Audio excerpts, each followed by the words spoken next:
brow grooming is big business. Editor of Beauty EQ, Trudi Brewer is here now to share her tips and how brows can make a huge difference when it comes to framing your face.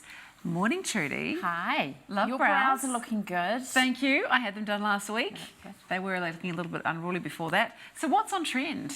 Look, that really sculpted, overly made up look that was on Instagram and has been on Instagram for ages is gone, which I'm really glad. Good. Because it's such high makeup maintenance. And I think on a face over 40 it can look a bit hard. So what is in is a softer, more feathered look, a more natural brow with a little bit of growth, which I think is really nice. It's not so groomed as it once was, you know, with it brushed up and looking a lot more natural. Oh, look, natural now, obviously brows. these are Instagram girls and they're very, very young, but it just shows that it's not overly plucked, which I really like. It's not so forced looking as it once was. Yeah, it's really natural looking, isn't it? Yeah, Which and I like it. It's going to suit all of us, really, isn't it? Look, it's going to suit any age. Obviously, these faces are very, very young, but it would suit an older woman as well. So we're never going to see the one single line of like one hair that we had in the 90s, are we? That was horrific. Oh, that's tough. It's hard to grow them back too if you overpluck. Yeah, that's not a good look. Yeah. Sorry for that, 80s and 90s. So how can we get this look that we're talking about now, the natural look? Look, less product, and if you're going to use product, use a very fine pencil, like a micro pencil, just to mimic those feathery strokes that are here. Lots of wax or gel, brow gel, to give them some definition, and put those pluckers, those tweezers down, you know. We all sit there with a magnifying mirror plucking every hair that we think we can see that isn't perfect.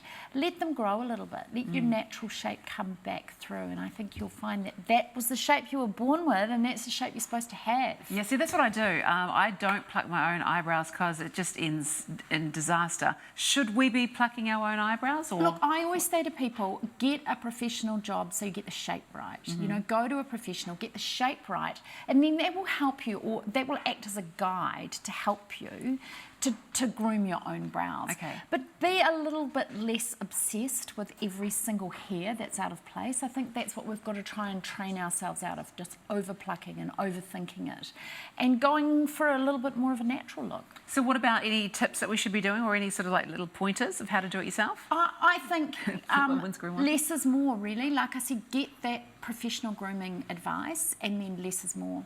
You know, you don't need to pluck your eyebrows every day. I know I've got friends who are actually obsessed. They pluck their eyebrows every day. Yeah, they're really into it. And they've actually plucked away that natural shape, which Yeah, that is hard to get obsessive. back. They need a bit of a Have talking a look to. at children, little children. Their brows are amazing. They look great and they're a little bit unruly. That's the brow you should be trying to go for. So, okay, so what happens if you have had a bit too much fun with the tweezers and you've plucked too many away? What should you do? Well, you can get a more permanent result. There are a couple of options, which I think we're going to talk about. One of them is called misting, where it's actually sprayed dots through the hair. Not quite as successful, I've felt, as the microblading. On Brow House do an amazing microblading. They call it browography, where they actually use a calligraphy style pen and they sketch or etch into the skin with a little blade natural strokes that look like hair. So is that like a tattoo? It is like a tattoo. It is permanent with a natural ink-based dye. Yeah. But it does fade over time. I've actually had it done on my brows. Have you? And I know my brows are quite full, but I like that look of being groomed, but I don't want them to look overly done and overly powdered. Yeah. So I think what it does is it actually just fills in those sparse gaps. And as you get older, your brows do thin out a little bit. Yeah, one thins out. You get one dodgy one, the other one's perfect, and one of them's like, colour that one in. The thing is that brows are sisters, not twins. So don't try and make them absolutely perfect, because they're never going to be. They actually are supposed to look slightly different. Sisters, not twins. They're sisters. Okay, so let's have a chat about some of the products that you've brought let's in. talk about the products. Look, I only bought the things that are sort of new because there's so much on the market, but these really talk to this natural feathered trend. Yeah. Just launched, this is so clever, from Elizabeth Arden. You can have a play with it. Oh, yeah. You get 3 things in one pencil. It's called Beautiful Colour Brow Perfector. Okay, so we've got the So you've got the pencil. micro fine pencil to get those short feathery strokes. You've got the little sponge tip powder in the middle of the pencil. Nice. And then is that just to colour in a little bit? That's just to add a little bit of definition, and if you need to, add a little bit of depth. And the little spoolie. Every woman needs a spoolie. Just to get all those little Just hairs to in brush place? it up. And actually, that's a good tip when you're plucking. Brush upwards so you don't pluck too many out. Oh, nice. I like that. And so that's really clever. And then for anyone who's got those, I bought this one because I thought it was so good. This is the finest pencil I've actually been able to find. It's from Hourglass. And you won't be able to see it, but it's actually square. And you can get an amazing natural little bit of sort of brow grooming with that.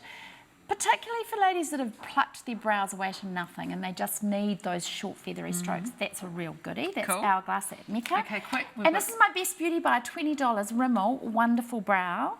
It's the closest thing to my favourite product ever, which is Glossier Boy Brow that you can't buy here.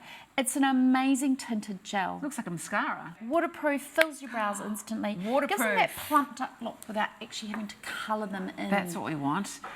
In a precise way. Tell me about this one. There's one That's that we Elizabeth talked about. Arden, so I bought blonde and brown in, Oh, so did you can you? have a look in. So there's 2 of those there. So what colour should you actually use? I say to go 1 shade lighter than your natural hair colour because you don't want this colour to look visible. Oh, whoops. Less visible. So go 1 shade lighter and then use your brow gel on top of your pencil. And Awesome. yeah, if it's too dark, it looks like you're wearing brow colour in your that's true. brows. Okay. So you want it to look natural. Okay. Thank you Okay. so much, Pleasure. Trudi. It's been great. Great products too. And we've got kind of matching brows, haven't we, a little bit? We're sisters, not Yeah. twins. Sisters, not twins. Now, for more from Trudi, you can head to her website, beautyeq.co.nz.